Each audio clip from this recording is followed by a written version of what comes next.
Welcome to this deep dive. It's tailored for you, the learner, especially if you're looking to really get a handle on the crucial role civil society plays in, well, shaping how AI is governed as it evolves so quickly.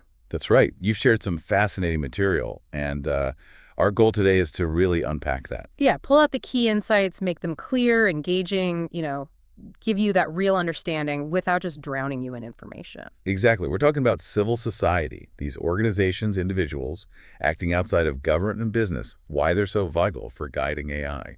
From influencing laws to making sure AI actually helps people and, protects our basic rights. It covers a lot of ground. Think of this as your shortcut through a complex field. Some surprising stuff in here, real-world impacts. So, let's dive in. What exactly is civil society in this AI context, and why is their involvement suddenly so, urgent?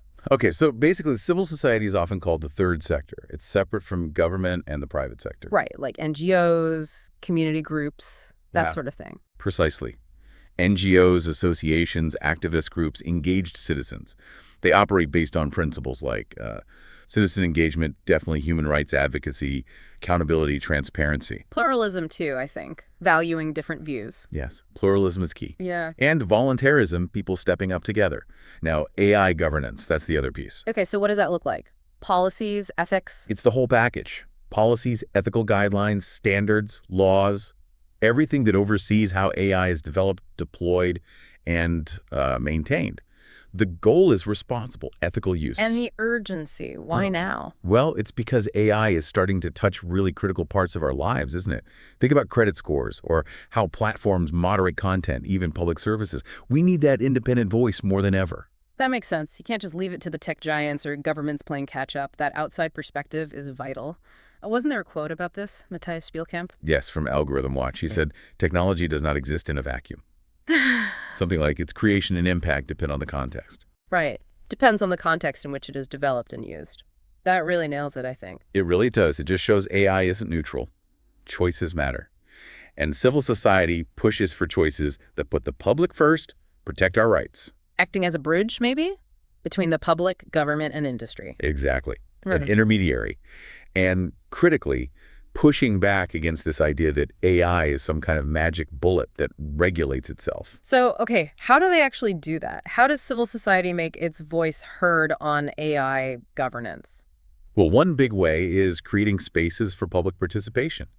Organizing forums, workshops, consultations. To get people talking, get feedback. Yes, raise awareness and gather input from all sorts of citizens. There's a great example in the sources, the vTaiwan project. Oh, vTaiwan, I've heard of that. That wasn't originally just for AI, was it? It was broader tech policy. That's right. It started with finding ways for citizens to participate in tech policy generally, and now they're applying that same model to AI governance, making it more inclusive. It actually led to changes, like with Uber. Yeah, the sources mentioned it helped shape regulations for ride-sharing back in 2019. It's a real-world example of making public participation work for tech policy. So what are the main upsides? Why is getting the public involved like this so important for AI? Well, several big ones. First, you're more likely to get AI systems that actually meet diverse needs, not just, the needs of a few. Makes sense. Second, developers get a better feel for what the community is actually concerned about, what values matter. Right. Avoids building in a bubble. Exactly. And third, it helps people understand AI better, which can build trust and transparency. But crucially, you have to include marginalized voices. Because they might be impacted differently or even harmed disproportionately. Precisely. The sources really emphasize that point. You need those perspectives. Okay, so public participation is one tool. What about more direct advocacy? How do they push for responsible AI that way? Advocacy takes many forms. There's lobbying, for sure, pushing for strong ethical frameworks, policies grounded in human rights, demanding transparency, accountability, fairness. And campaigning against certain uses, too. Oh, definitely. Campaigning against risky stuff like predictive policing or algorithms known to be discriminatory. That's a big part of it. Things with really serious potential consequences. Exactly. But it's not all negative. Many groups also actively promote AI for social good. Ah, right. Using AI to help with things like health or the environment. Or education, access to information. And they also talk directly to the tech companies. trying to get them to build ethics in from the start. So engaging with industry, not just governments, the sources mentioned some specific groups, didn't they? Algorithm Watch we talked about. Yes, Algorithm Watch focuses on the social impact of automated decision-making. Then there's the AI Now Institute. They look hard at the social, political, ethical side. Weren't they warning about big tech power in a report? That's right, their 2023 landscape report raised concerns about power concentration, risks of reckless development, really important analysis. In Access Now, what's their angle? Access Now pushes for global AI governance frameworks that are actually, enforceable and rooted in human rights law. They really hammer home that rights perspective. And this advocacy, does it actually work? Does it have an impact? It absolutely can. Look at the EU AI Act. The sources highlight civil society's massive role there. How so? Well, contributing to the drafting, meeting with lawmakers, running grassroots campaigns.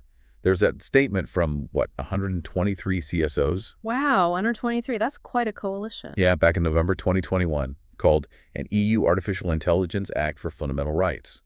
Shows their collective clout when they coordinate. Okay, so participation, advocacy. What about oversight? Acting as watchdogs, how does that work with something as complex as AI? It's about monitoring AI development and deployment, whether it's government or private companies. Doing independent research to find the hidden risks, the biases, the potential rights violations. And then shining a light on them, public reports. Exactly. Holding AI actors accountable publicly. There's also this idea emerging of an AI audit ecosystem. An AI audit ecosystem. Okay, tell me more about that. What does that mean?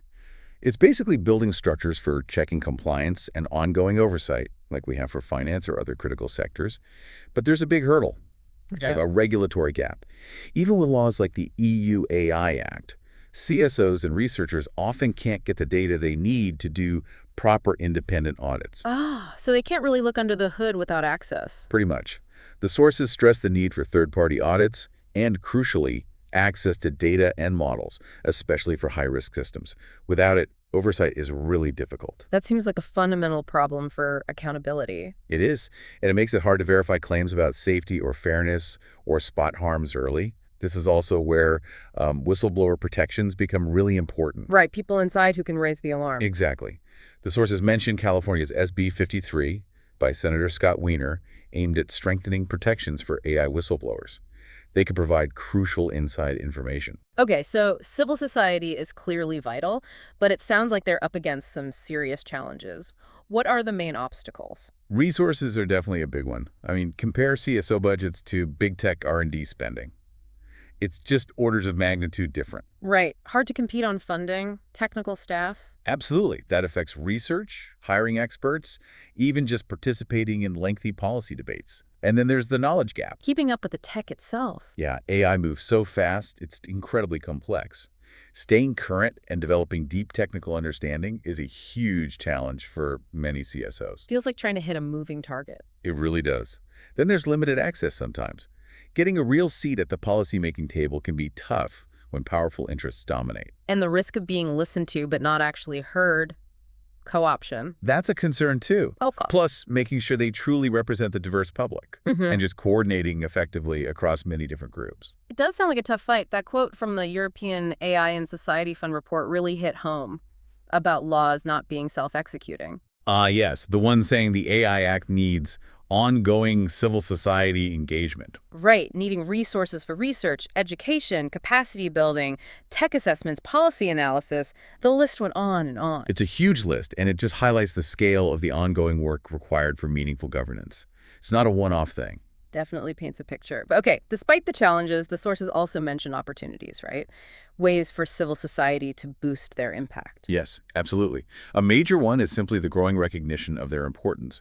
As AI's impact becomes clearer, more people understand why we need that independent voice. So more willingness to engage with them. Hopefully, and more opportunities for collaboration working with government, industry, academia. Partnerships can amplify their efforts. Using tech itself, too, maybe. For sure. Leveraging tech for engagement, advocacy, research. Also, CSOs can gain influence by focusing their expertise, becoming the go-to experts on specific AI issues or for specific communities. Building niches. Exactly. And building stronger alliances among themselves is crucial for collective action. Plus, They can contribute to actual solutions, like figuring out those AI audit methods we need. So there's definitely potential for them to become even more central, despite the hurdles. I think so. And their involvement is just, well, it's fundamental for ethical AI. They are the ones consistently championing human rights, democratic values, Pushing for fairness, equity, inclusion. making sure systems are transparent and accountable, Yeah. building public trust, which is so vital. Addressing the wider social, environmental impacts. In many ways, they act as that essential moral compass for AI innovation, trying to steer it towards benefiting everyone. So when you boil it all down, it's clear that civil society's involvement isn't just nice to have, it's absolutely crucial for figuring out this whole AI governance puzzle. Absolutely. They are the key voices pushing for that human-centered approach, working to make sure AI develops in a way that helps, not harms, and respects our fundamental rights and values. Yeah, from the big campaigns influencing laws like the EU AI Act, down to the groups digging into algorithms looking for bias, they provide that essential check and balance. A vital one in such a fast-moving field. And the challenges they face, resources, technical expertise, really show where more support is needed, to make sure they can keep doing this critical work effectively. Definitely. Hopefully, this deep dive has given you, the learner, a much clearer sense of why this matters so much and maybe spark some thoughts about, well, the power of people working together to shape technology. So next time you read about AI rules or ethics debates, remember those often unseen groups, the civil society organizations and individuals playing such a critical part. It's a good reminder, isn't it? The future of AI isn't just up to developers or governments. It's also shaped by an informed, engaged public with civil society right there championing their voice.